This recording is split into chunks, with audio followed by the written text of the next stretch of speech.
പണി കഴിഞ്ഞ് നേരെ വീട്ടിലേക്ക് കൊണ്ട് പോവുകയാണ്. വീട്ടിലേക്ക് പോകണമെങ്കിൽ നമ്മളെ നല്ലൊരു മിനി സ്റ്റേഡിയത്തിൻ്റെ അവിടെ എത്തിയപ്പോൾ അവിടെ ഫുള്ള് ആളുണ്ട്, നല്ല വെളിച്ചവും കാര്യങ്ങളൊക്കെ ഉണ്ട്. അപ്പോൾ ഒന്ന് വെറുതെ അങ്ങോട്ട് നോക്കി ബസ്സിന്ന് പാളി നോക്കിയപ്പോൾ അവിടെ ക്രിക്കറ്റ് ടൂർണമെന്റ് നടക്കണ്ട. അങ്ങനെ നേരെ വീട്ടിലെത്തി ചായയൊക്കെ കുടിച്ച് കുളിച്ച് ചായ കുടിച്ചുകൊണ്ട് നേരെ വെല്ലിച്ചൻ്റെ വീട്ടിൽ പോയി. അവിടെ പോയി ചെറിയ ഏട്ടനോട് പറഞ്ഞു നമ്മളെ സ്റ്റേഡിയത്തിൽ ടൂർണമെന്റ് നടക്കുന്നുണ്ട്, സെറ്റലൈറ്റ്, നമുക്ക് പോയാലോ എന്ന് കാണാൻ. അപ്പോൾ അവൻ പറഞ്ഞു എന്നാ പോയൊക്കെ, എന്തായാലും വീട്ടിൽ വെറുതെ ഇരുന്ന് ഫോണുമ്പോൾ കളിക്കണം കാട്ടി നല്ലതല്ലേ, അവിടെ പോയി കുറച്ചു നേരം ഒന്ന് കാണണമെന്ന് വിചാരിച്ച്.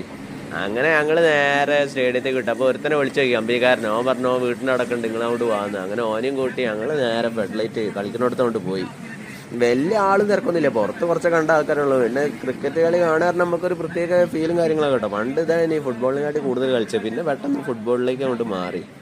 ഇതിനോടുള്ള ഇത് കമ്പം കുറഞ്ഞ്. ഒട്ടുമിക്ക സ്ഥലങ്ങളും എങ്ങനെയാണെന്ന് അറിയില്ല കേട്ടോ, എന്നാലും ഇത് നടക്കുമ്പോൾ കാണും കേട്ടോ. പോയി കാണാൻ ഒരു പ്രത്യേക ചന്തം കാര്യങ്ങളൊക്കെ. ക്രിക്കറ്റിനോട് ഒരു പ്രത്യേക ഫീലിംഗ് ആണ് ഇപ്പോഴും ഉള്ളത്. കളി കുറവാണെങ്കിലും എന്താ ഒരു ടൂർണമെന്റ് നടക്കേണ്ട എന്തായാലും അവിടെ എങ്ങനെയെങ്കിലും എത്തും. അങ്ങനെ അവിടെ പോയിരുന്ന് കുറച്ചു നേരം കണ്ടിട്ടോ, ഒരു കളി കണ്ടിട്ടുള്ളൂ. പിന്നെ റിട്ടേൺ വീട്ടിലേക്ക് വന്ന്. ആ കളി കഴിയുമ്പോൾ തന്നെ ഏകദേശം 9:30 ആയിണ്. അങ്ങനെ തന്നെ കളി കഴിഞ്ഞാൽ നേരെ വീട്ടിലേക്ക് അങ്ങോട്ട് വിട്ടു.